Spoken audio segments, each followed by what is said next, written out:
What has been the most challenging aspect of leading your organization and your fellow manufacturing organizations through this pandemic? Boy, some of the, it might take me a minute to respond to that. That creates pause.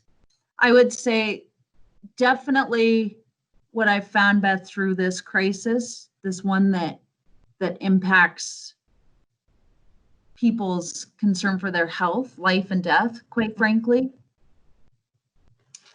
You'd like to think that, okay, let me just say, yes, I've been through every crisis that I know of in my adult career, 9/11, sequestration, the financial crisis.